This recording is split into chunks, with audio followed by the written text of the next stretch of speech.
Welcome to the Hadamana Show. Damien has just told me the most boring story about his phone failing, his phone dying, if you will. Damien, do you know who else has died this week? John Mahoney, Frasier's dad. Oh, you're fucking kidding. I had not heard that. Yes, he died. He was 77 years young. And, yeah, there you go.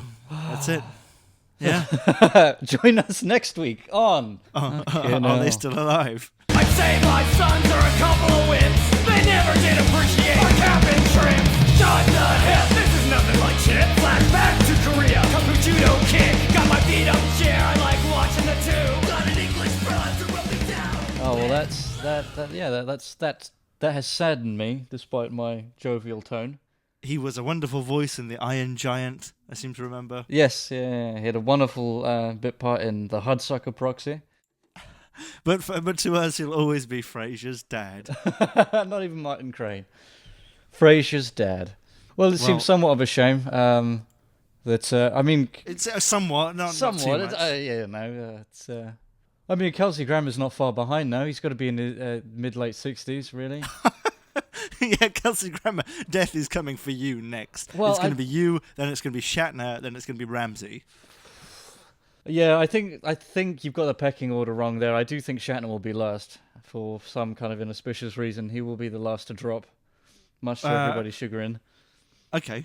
I just feel like from the stories I heard about Kelsey Grammer, I just feel like if of that cast, I think he should have been the first to drop. Not that I'm wishing death upon him. I'm just saying that man didn't look after himself. Well, what about Tim Allen? You look at these people sometime and you think, is the World Health Organization keeping it a secret from us? Is cocaine actually really good for you? The real truth is that these people are in fact chemically preserved. Yeah, it's like there was still a bit of blood in his formaldehyde. It's like these people aren't actually abusing the stuff at all. It's just they have like a bed powdered with it, and they kind of coat themselves every night before they go to sleep. That's where all their celebrity dollars go.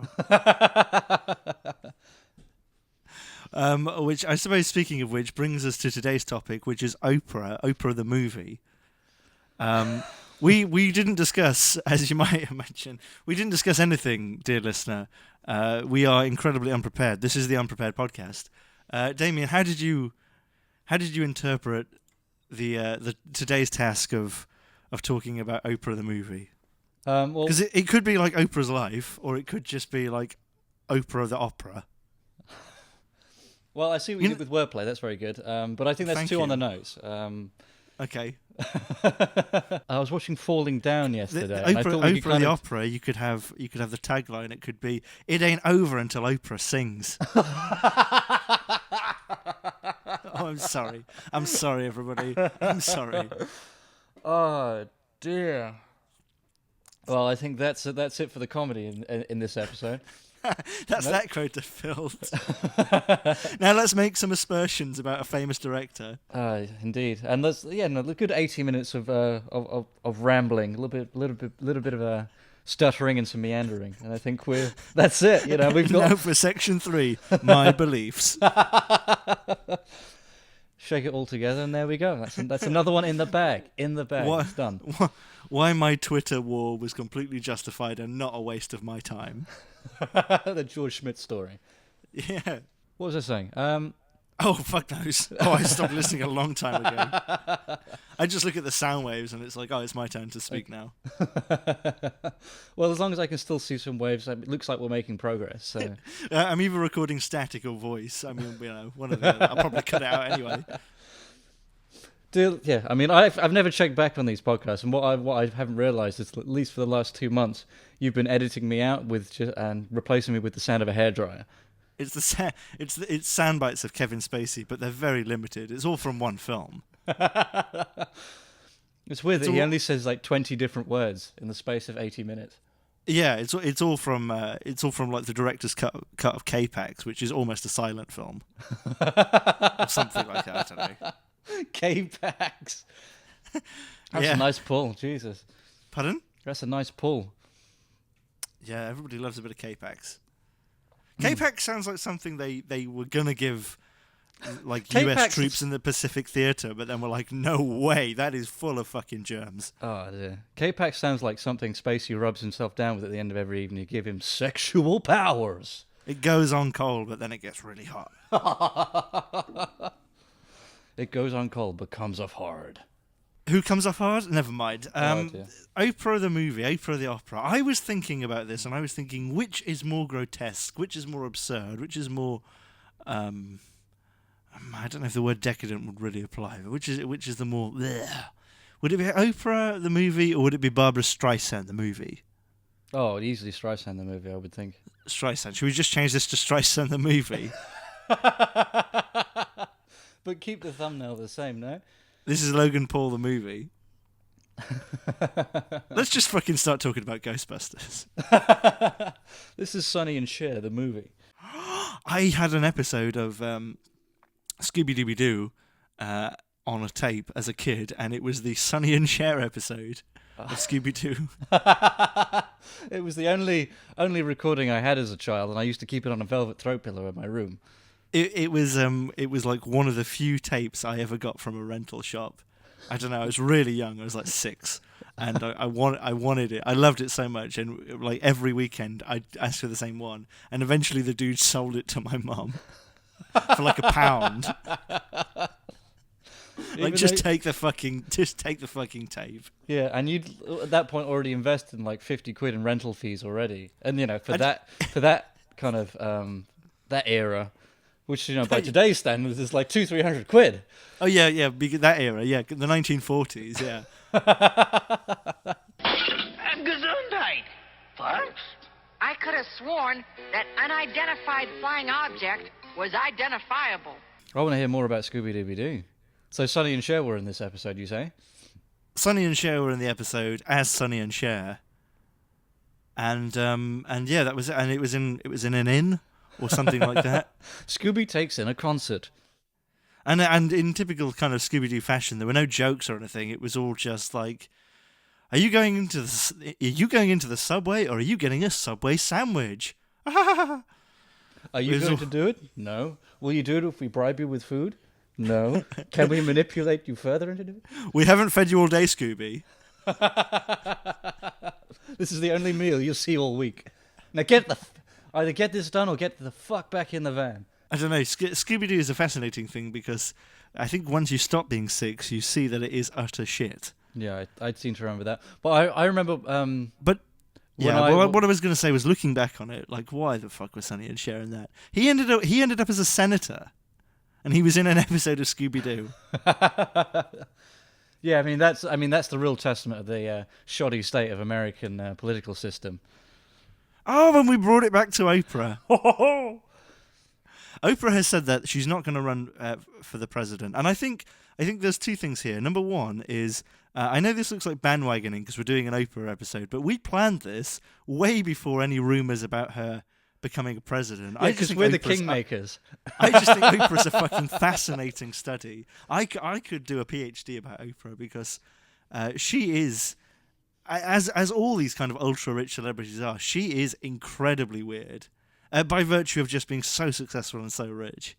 And, you know, she lives this completely different lifestyle now and everything like that. And I don't know, like, I don't, it's not like I don't want to attack Oprah or anything. I think, Oprah has, a good side and a bad side and all of that. You can argue for it. But I just find her particularly fascinating because she is, like, the embodiment of self-made success. Because she's not just successful, she's ultra rich and she's ultra famous. Mm-hmm.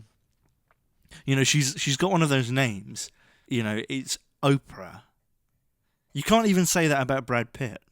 Yeah. You know, if you say Brad, yeah, I probably think you mean Brad Pitt, but it's not necessarily that clear. My mate Brad. Oh yeah. Go on, Mr. Pitt. Brandon. It's like Will Smith. His real name's Willard. Yeah. Yeah, but Brad Pitt's actually called Brandon. It makes sense in his world. Yes. And I believe Stevie Wonder is actually Steveland. Steveland Wonder. And I think Kevin Spacey is actually K-Pax Spacey. And I think Tony Stark, who's played by Robert Down Syndrome Jr.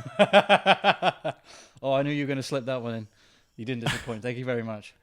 Yeah, and all of that. And isn't the Hulk made by Ang Lee? What's going on? What year Damien, is it? I think my nose is beginning to bleed, and I can only see out of one eye. Damien, what is happening? Speaking of noses, well done. You brought it back to Barbra Streisand, the movie. I saved us from a tailspin. That's nice. It's weird because I've seen Barbra Streisand's... In concert 12 times now. I've seen Barbra Streisand's in concert, but many people don't realise there are many Barbra Streisands. She's like Santa. It's like, did you see Barbra Streisand in concert, or did you see a mall Barbra Streisand? There's been another sighting.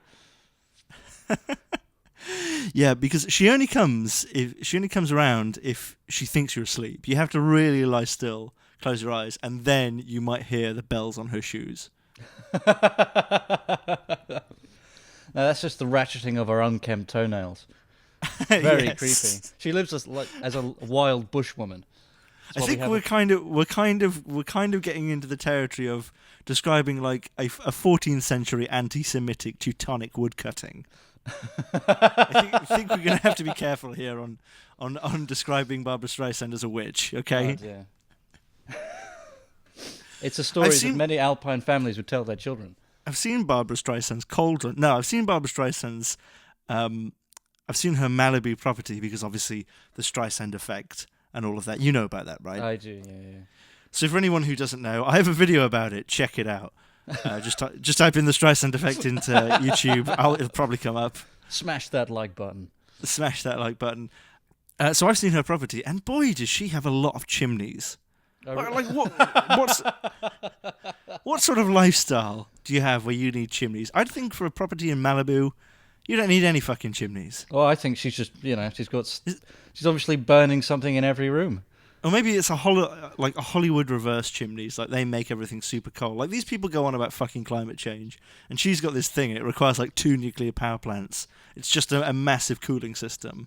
Yeah, like 2 miles under the surface, but it's fed straight up into the property. It's like the same place where they made the T virus. It's like that. There's like 3,000 people down there working on her AC. I know. Is it like kind of modern high tech stuff, like laboratory kind of fare, or do we just have like loads of like manually operated wheels, and slave labor? Or are we still going with nuclear power plant? I don't think it's slave labor. I think that's potentially libelous. But I think it's the fan club. They're willing to do it for Miss Streisand's sake. I mean, the postal address is the fan club, but then you get there and it's just loads of people who only speak Southeast Asian languages. It's like two FBI agents looking at each other and thinking, we've just uncovered something massive here. Like, the estate itself is like seceded from the US. It's considered foreign soil, and as soon as you step over that line, their laws dictate that you are now their property. So if you happen upon it, you're now lost. When the US finally decides we're going in and they declare war on Streisand land, the first thing they do is roll the dead bodies of the Baldwin brothers into her property. Because they've stuffed them with TNT. No, what they do is they get the severed head of Alec Baldwin, and what they do, obviously, right, like think about it, right, the logical thing they would do is they would get the head of Alex Baldwin, hollow it out, put TNT into it, and put that hollow head on a massive fucking tortoise. Now I'm thinking of Barbra Streisand on a beach with these kind of crusty long toenails for some reason. Thanks, Damien. And I'm thinking of Danny Trejo sat next, like on the recliner next to her with a fruity cocktail, saying, "Oh man, you should really do something about your toenails." And she turned to be like, "I will, Danny Trejo." And that's the day that she got her life together. And that's Oprah the movie. Roll credits. Cut, print, we're out. Yeah, nice. Well, like I say, she has many chimneys, and I always thought that was very weird. Yeah. Yeah, I'm just saying. Are they big? Are they big chimneys? Wide chimneys? Maybe they're facilitating chimneys some are kind different of like size. human-sized rotisserie in her kitchen. I think that would be more of a barbecue thing, wouldn't it? No, you can definitely get those kind of things indoors. If you've got like a big enough space. I mean, judging by the state of the chimney, she has the ventilation, so they don't see right. I don't see why there'd be any problem trying to do that. I think it could. I think that's feasible, plausible, even in fact. Don't try and unmind me. Likely even. I mean, it's definitely that is the case. Like if you think about it and you keep going through these loops until they reach their natural conclusion, everything you say is fact. And we've cemented this in the annals of history now. In the annals of time. Oh, I see. In the gut of truth. So you said you were kind of fascinated by Oprah, right? Because you've done all this extensive research. I didn't since say I that. last. Yeah, you did. Yeah, you committed to that. Yeah. Yeah, I did. I had a lab coat on and everything when I said it. I mean, if you like, I was prodding her corpse with a bic, and I mean a fucking shaver, not a pen. that's grim. Yeah. Oh dear. I can assure you, dear listener, she is in fact completely hairless. She is now. Oh, I've made a lot of strides since you started talking, Damien. I made a lot of Streisands, if you will. Oh dear, that is a nightmare image. It's like how many parsecs do you think this ship can do in a second? 20 parsecs, 30? Fuck that. This ship can do half a Streisand. If Star Wars had like a lot more fucks in there. Wouldn't Star Wars be brilliant if it was like, where should we use the Death Star on first? I don't know, Coruscant or some fucking shit like that. I don't know, some fucking knobhead Republican rebellion bullshit town, planet, fuck.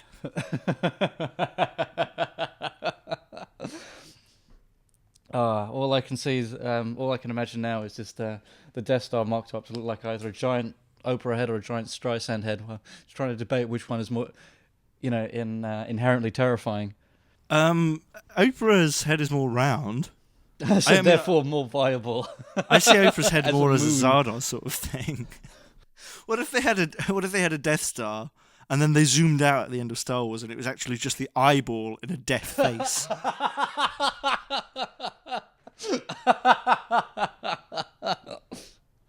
And the rest of the death face was cloaked, and they just hadn't managed to cloak this eyeball yet.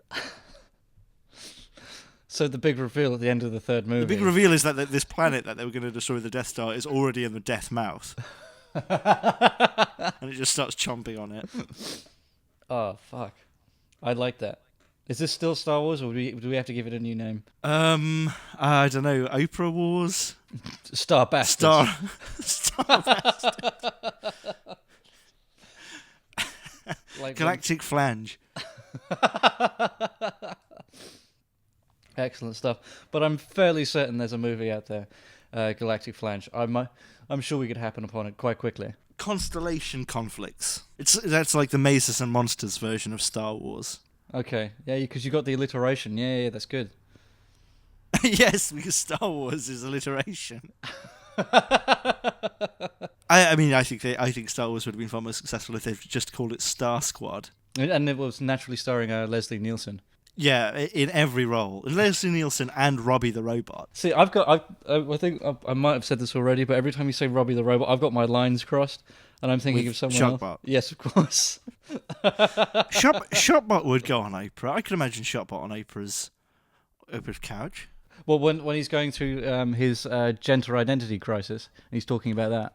That's right, when he's going through his gender identity crisis. What are you talking about? Do you not remember? I remember him going through a gender crisis. What gender? What are you talking about? I obviously stumbled, man. You got the gist. For why the punishment? Welcome to podcast of George and Man in Places. Listen as we Oprah talk of. Oh, fuck me. Stumbling disregard as we communicate to the laughing. Words making perfectly sense. I'm a grammar. Well, Oprah, we were talking about Barbra Streisand the movie or Oprah the movie. I think there's an obvious hole now in the Frasier crew. All right, so Oprah could be Frasier's dad. We live in that sort of age now, don't we? Where people who don't make any sense in roles can still be in those roles. Well, there could always be some kind of pretext that Martin comes out as always feeling not at home in his body, that he's lived with gender dysphoria his whole life, and racial dysphoria as well.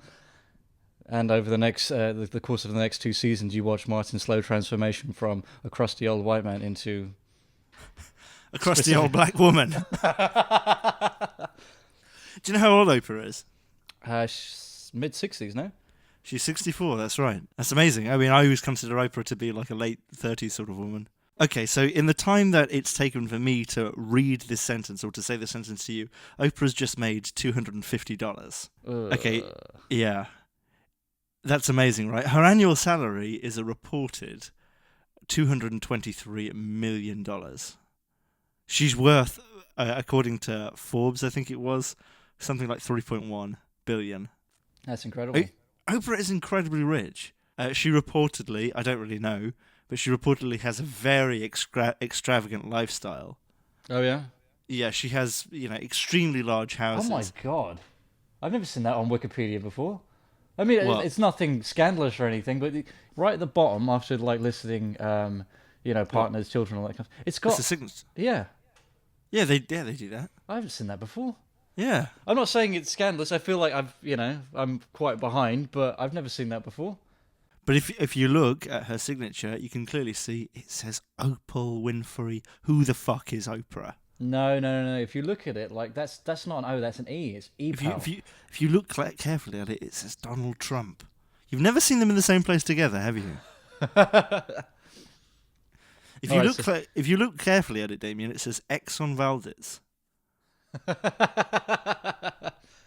It's all connected, you see, because society. I was kind of looking at Oprah because I think the Oprah movie, as much of a joke as it is, I could see them doing something like that one day. I don't think they necessarily will. I'm not predicting it, but I don't think it's kind of beyond the realms of possibility.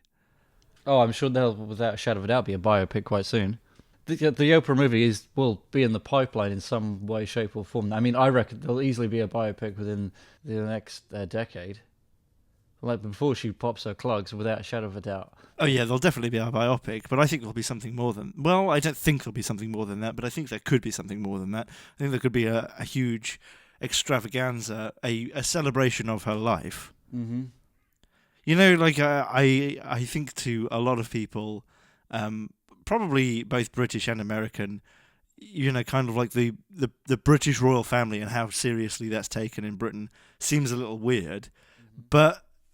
Which it is, definitely, it is a little weird. Well, it is more than a little weird, it's very weird, but I don't know, I think in many ways kind of stuff like the royal family and things like that, and a kind of very sort of conservative, old-fashioned establishment has prevented people from really celebrating and worshipping celebrities in Britain. Mm-hmm. As much. I think they still do a bit. Yeah. Well, what I find fascinating about Oprah is I think she is genuinely worshipped by a lot of people. And I think Oprah, compared to a lot of people in her kind of position, is actually pretty sincere. I've always been pretty suspicious of people who are extraordinarily rich. I think a lot of this was informed by guy. By the guy we used to work for at that time. You can't trust rich people. No, not at all. No, it's not like that though. I mean, like extraordinarily rich, like. She's got hundreds of millions in cash in the bank. Mm-hmm. She could fucking buy anything. She could start her own little corporation right now. More than small. I mean, there's one of the things that got us started on this conversation is someone made this offhand remark about running for the presidency. I mean, she could do that. Yeah, that is a legitimate. You could legitimize something like that. It's unbelievable with that kind of money. Well, I mean, that's the whole Donald Trump story, isn't it? Not to get kind of too far into that story, because I'm sure there's enough people who know about that far more than I do. But he wouldn't have been able to run if he was a well-known but penniless figurehead. Mm-hmm. Obviously he did raise money for his campaign from places that weren't just him, but it was really important to him running that he could fund himself. That that was part of what he said. And Oprah, says she's not going to run. I don't think she'd ever run, but she could, and the reason she could is she's got a lot of money. Yeah. A lot. I would quite like to see her go for it, because I think it. I'd like to see it kind of spark off this chain of just like just wealthy Oprah versus Americans. Schwarzenegger. Is he still Right? governor? No. Okay, that's fine. I mean, he's the governor of our hearts. The governor of our hearts. And Ramsey's the governor of hell. Of Hades. Ramsey is Hades.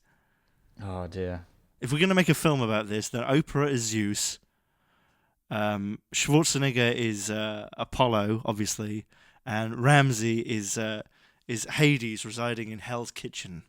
Right, okay, I see. Yeah. I see what you're doing. Yeah. Is this like a reimagining of Hercules or like Clash of the Titans? What are we doing here?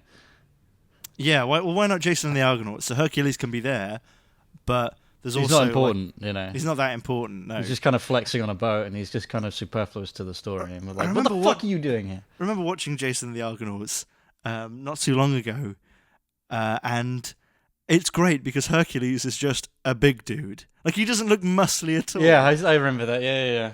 He's just a kind of big dude. He's kind of old, and he's got a massive beard. Yeah, I seem to remember. He's just him like some quite- fucking quite a gut. archaeologist. Yeah. They should have enlisted, the talents of Hollywood's tallest actor to kind of really, someone with a really, Oh, you're talking about mole. what was his name? Michael Miscavige? No, not Michael Moriarty. Michael Moriarty. Yeah. Miscavige. So Nigel Green was Hercules. He's also the sergeant in Zulu.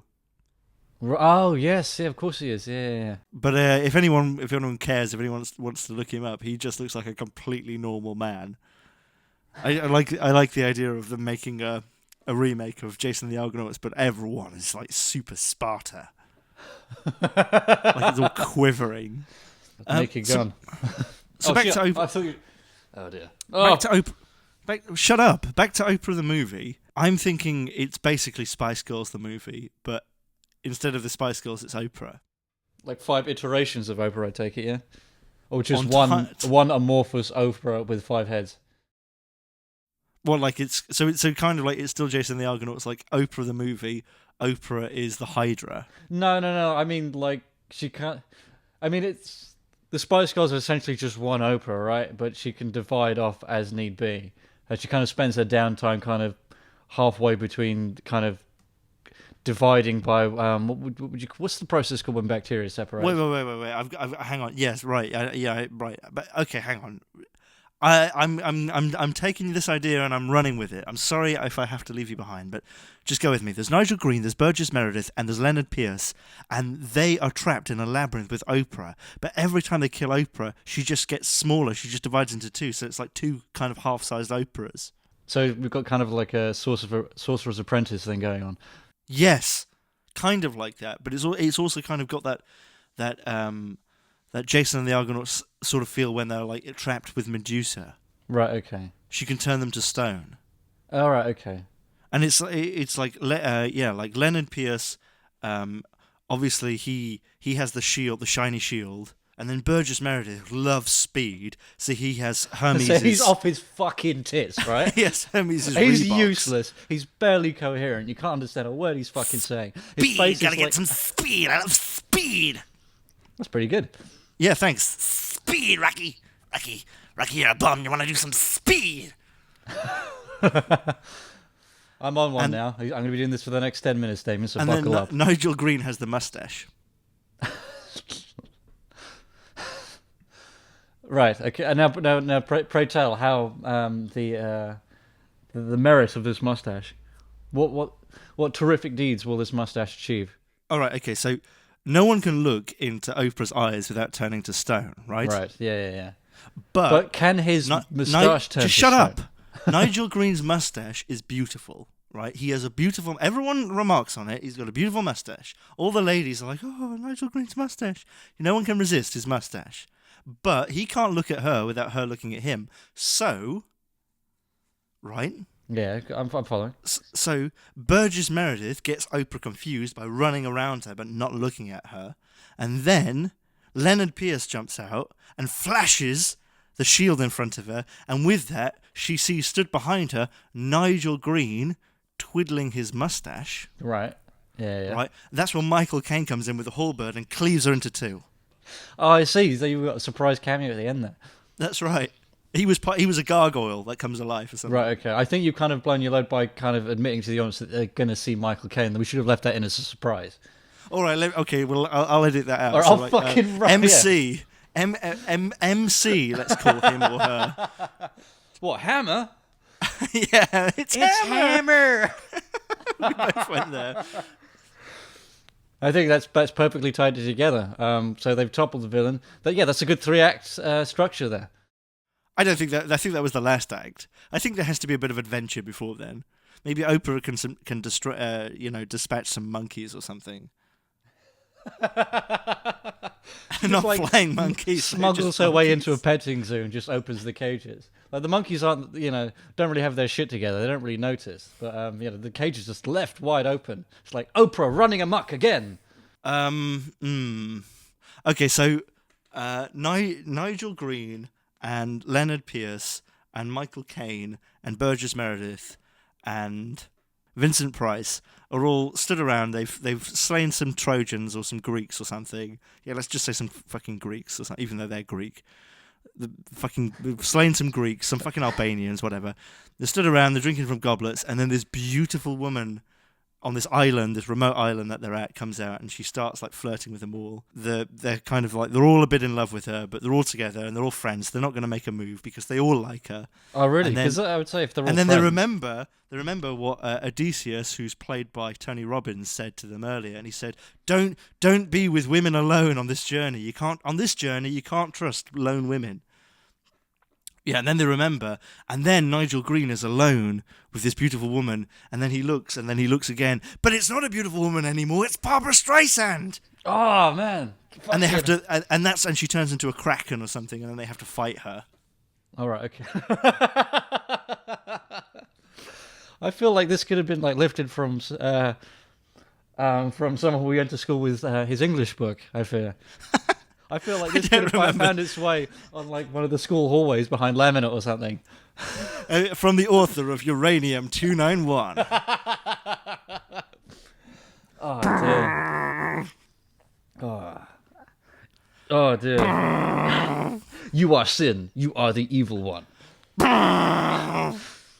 You Barbra must be Streisand. Oprah Winfrey. Nigel Green. And it lists everyone who's in it, and there's like 25 people in it. Yeah. It's gonna be an all-star cast. I'm taken by those. I take it by those stabs there that we've got Hans Zimmer on the score. Yeah. I mean, he's on this when he was doing the score though. He was having heart palpitations, and all he was doing was clawing at the keyboard. So the only score is there's nothing else. It's like, yeah, well, okay. Great, well, great to have you aboard, lads. So we're off to find the Golden Fleece. I mean, it's just inappropriate moments. I love you. You finally showed me the meaning of duty. Spot of tea. Oh, Oprah is very influential in the literary world. Because this movie runs out of steam halfway through. I hope that the audience knows what I'm doing. I hope they know that I'm doing an impression of a cow. This summer. Always in the back of every shot. Like with eyes bearing down on the cast. It's a very surprised elephant. Oprah goes on a show and she's got a tub of stuff and she says, "You'll love this," and she opens it and it's just full of bees. Bees enough for everyone. Why wasn't there a bee movie Oprah tie-in? Well, I'm looking at this here and listed amongst call it credits. Bopra. Surely it must be Beepra, no? Makes it a little bit more sense. Boprat. Boprats? Yeah, it's Borat doing Oprah. Oh dear. You're trying to find a way of working in Bruno, aren't you? BoPro.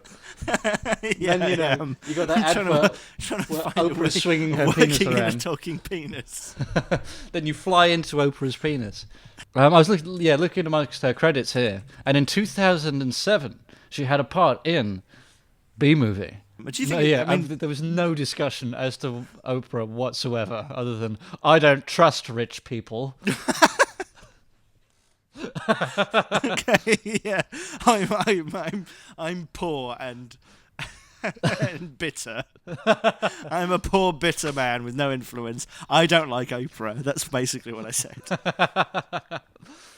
If click here to buy the T-shirt. I don't trust rich people. I don't mean rich people. I mean like insanely rich I mean people. Oprah.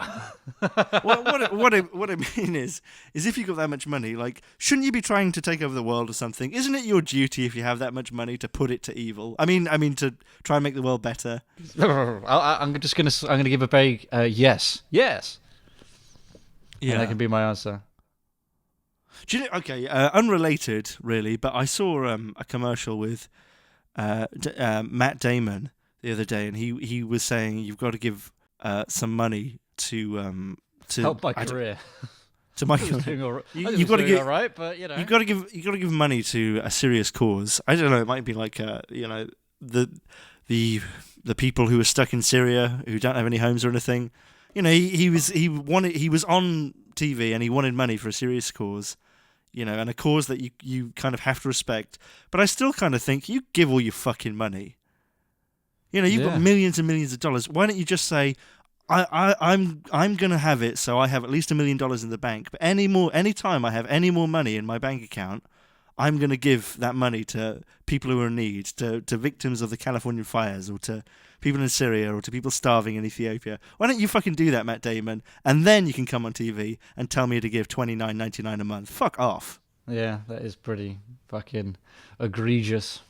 I mean, like, you know, I get, you know, he's done that commercial for free and he's raising awareness, but at the same time, you give your fucking money away, Bob Geldof. Oh, sorry. Like all of it. I mean, I don't think you deserve any of it. I don't like Mondays. Fucking bullshit. I don't like Monday. Fuck you and your Boomtown chaps. Fuck off. Boomtown chaps. Fuck off, you Scottish twat. That's definitely going to be the name of my band. Fuck off, you Scottish twat. Well, then we realised Bob Geldof isn't Scottish, but we kept the name. Yeah, of course. I don't know. I feel like I have to defend myself more on my I don't trust very rich people statement.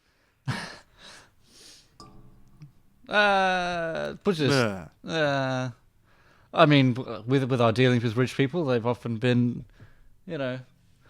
No, we've never dealt with a rich person. We've dealt with someone who had a bit of money. Oh, we can massage it a little bit. I mean, we can just say that they're all whoremongering, you know, drug users. Yeah. Me and Damien actually worked as a salvage crew for a very rich guy who was trying to get some Nazi gold out of the Arctic Circle.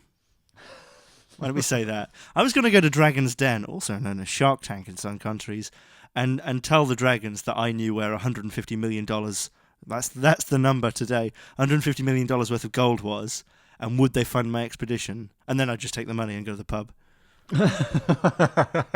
And never leave that pub. They'd find out, of course. It wouldn't be like me stealing a lot. It would just be me stealing as much as I could drink that afternoon.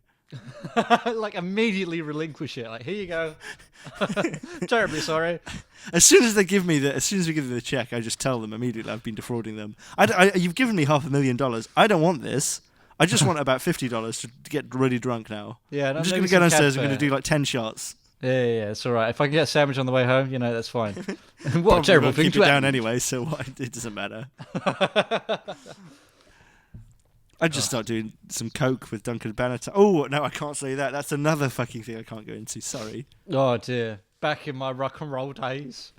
Yeah, because I'm a 70-year-old man. do you know who you don't see enough in movies now? Go on. Ian Drury. No, I don't suppose you do. I don't remember seeing him in any movies, in fact. Ian Drury would be my first choice to play Gollum. And if they made a biopic of Ian Drury, Andy Serkis would be my first choice to play Ian Drury. To me, Andy Serkis playing. To play Andy Serkis playing Caesar the monkey, playing Ian Drury. I mean, the first few years of Ian Drury's life, as portrayed in this movie, were actually quite interesting. But then it just kind of goes into this spiral where Ian Drury kind of crawls through this mirror and becomes Andy Serkis, and you just see him playing the same roles over and over again. The movie becomes almost unwatchable at that point. But the first 45 minutes were actually pretty good. Do you know what? I think it's fucking outrageous that they didn't consider Ian Drury for Magneto. I just have this thing where I associate Ian Drury with metal. Yeah. Surely it's not such Professor a metal X, name. What? Surely it's Professor X, because he's the one in the wheelchair, no? Fucking hell, Damien. Shall we wrap up Oprah the movie? I think we should, yes. Yeah. Well, we didn't talk about Oprah the movie, but did you fucking expect us to? Yeah, I think so, yeah. Yeah. Unsubscribe. Yeah. Then resubscribe, please. Thank you very much. Damien, do you have anything else to tell us about your electronics today? Anything interesting? Is anything on the fritz, Damien? The blah blah blah blah blah. My TV shit, but I don't think it's on the fritz. Just your TV shit. You're just talking about like poor programming now. Why is your TV shit, Damien, poorly coded? Poorly coded. Well, thank you very much for listening to the Georg Rockall-Schmidt Show. Obviously, we didn't talk about Oprah. This is it's just a bit of a giggle. It's just a bit of a laugh. Get off my case. Next time, we're going to be talking about Ghostbusters 3. What would happen if they made a Ghostbusters 3? What would happen if they made a remake where just everything was turned upside down and men were women and funny was crap? Oh no, they did. We won't be talking about that, but we will be talking about our fantasy Ghostbuster 3. Is that all right, Damien? Does that sound remotely interesting we'll to do you? Ghostbusters fantasy draft or something like that. I think that's what you're saying, yeah? Okay. What if everyone in Ghostbusters was Oprah? That would have been a better movie. Tune in next week to find out. All right. Thanks very much, guys. Bye-bye. All right, bye-bye. Shot in the head.